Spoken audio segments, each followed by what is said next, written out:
Hello and welcome লন্ডনে বাঙালির রান্নাঘরে। আজকের রান্নাঘরে আছে একদম Kolkata style super crispy vegetable chop. বাইরে থেকে যেমন ক্রাঞ্চি আর ভেতরটা থাকবে তেমনই নরম ও ফ্লেভারফুল। সন্ধেবেলা টিফিনে হোক বা চা কফির সাথে এটা কিন্তু একেবারে জমে যাবে। আর তাই এর জন্য প্রথমেই আমি বানিয়ে নিয়েছি একটা ভাজা মশলা, যাতে আছে ধনে, জিরে, মৌরি আর শুকনো লঙ্কা ভেজে গুঁড়িয়ে রেখেছি। তো এবারে কড়াইতে আমি তেল দিয়ে দিলাম। এবারে আমি দিয়ে দিচ্ছি বাদাম। প্রথমে বাদামগুলো ভেজে আমি তুলে রেখে দেবো আলাদা করে। তো বাদামগুলো ভেজে আমি তুলে নিচ্ছি। এইবারে দিয়ে দেবো তেলের ওপর 5 ফোড়ন। তো 5 ফোড়নটা একটু ভেজে বেশ সুন্দর গন্ধ বেরোলে দিয়ে দেবো নারকোল। নারকোলটা আপনারা আগে ভেজেও তুলে নিতে পারেন, কিন্তু আমি এটা একসাথেই ভেজে নিচ্ছি। তো নারকেলটা ভেজে নিলাম। ভেজে নিয়ে এবার দিয়ে দিচ্ছি থেতো করা আদা আর থেতো করা কাঁচা লঙ্কা। এবার এটাকে আমি ভালো করে ভেজে নেব। ভেজে নিয়ে আমি বিট, গাজর আর আলু আগে থেকে অল্প সেদ্ধ করে রেখেছিলাম, তো আমি সেইটা এর মধ্যে দিয়ে দিলাম। আর দিয়ে দিচ্ছি নুন। দিয়ে এবার খুব ভালো করে বিট, গাজর আর আলুটাকে আমি ভেজে নেব। আমার খুব ভালো করে ভাজা হয়ে গেছে এটা। এবারে আমি যেহেতু আগে থেকে সেদ্ধ করা আছে 5 মিনিটের জন্য আমি এটাকে ঢাকা দেব। তো 5 মিনিট হয়ে গেছে, আমি ঢাকনাটা খুলে নিলাম। আমার এটা আরও ভালো করে সেদ্ধ হয়ে গেছে। তো আমি এটা এবার একটা ম্যাশারের সাহায্যে ম্যাশ করে নেব। তো এইবারে আমি দিয়ে দিলাম ধনেপাতা, দিয়ে দিচ্ছি আগে থেকে ভেজে রাখা ভাজা মশলাটা, দিয়ে দিচ্ছি একটু চিনি, দিয়ে এটাকে খুব ভালো করে নেড়ে নিতে হবে। এবার দিয়ে দিলাম বাদাম।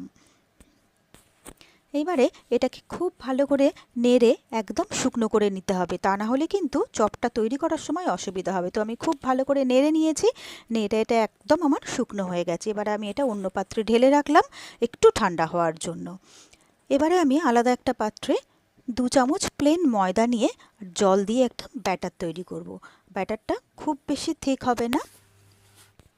তো এবারে আমি বিস্কুটের গুঁড়ো আলাদা করে নিয়ে নিয়েছি। এবার আমি হাতে একটু তেল লাগিয়ে চপগুলোকে তৈরি করে নেব। চপগুলো আপনারা আপনাদের ইচ্ছা মতো শেপ দিতে পারেন। তো আমি এবার প্রত্যেকটা চপ এভাবে তৈরি করে নিচ্ছি। তো আমার চপগুলো তৈরি করা হয়ে গেছে। এবারে প্রথমে আমি চপগুলো বিস্কুটের গুঁড়ো মাখিয়ে নেব। তারপরে একবার ব্যাটারে ডোবাবো ময়দার ব্যাটারে, তারপরে আবার বিস্কুটের গুঁড়ো মাখিয়ে আমি তুলে রাখবো। তো এইভাবে আমি প্রতিটা চপই বিস্কুটের গুঁড়ো মাখিয়ে তারপরে ময়দার ব্যাটারে ডুবিয়ে আবার বিস্কুটের গুঁড়ো মাখিয়ে রেডি করব। তো আমার প্রত্যেকটা চপ রেডি হয়ে গেছে। এবারে আমি ফ্রাইং প্যানে তেল দিয়ে তেলটা গরম হলে একে একে চপগুলো ভাজতে শুরু করব। খুব জোরে দিয়ে ভাজলে হবে না, মিডিয়াম টু লো ফ্লেমে ভাজতে হবে চপগুলো। তো ঘুরিয়ে ফিরিয়ে চপগুলোকে খুব ভালো করে লালচে করে ভেজে নিতে হবে। তো চপগুলো আমার প্রায় ভাজা হয়ে গেছে। এবারে আমি তেল ঝরিয়ে চপগুলো একে একে তুলে নেব। তো আমার প্রত্যেকটা চপ তাহলে এই ভীষণই সহজ উপায়ে আর একেবারেই কম সময়ে আপনারাও কিন্তু বানিয়ে ফেলতে পারেন এইভাবে ভেজিটেবল চপ বাড়িতে।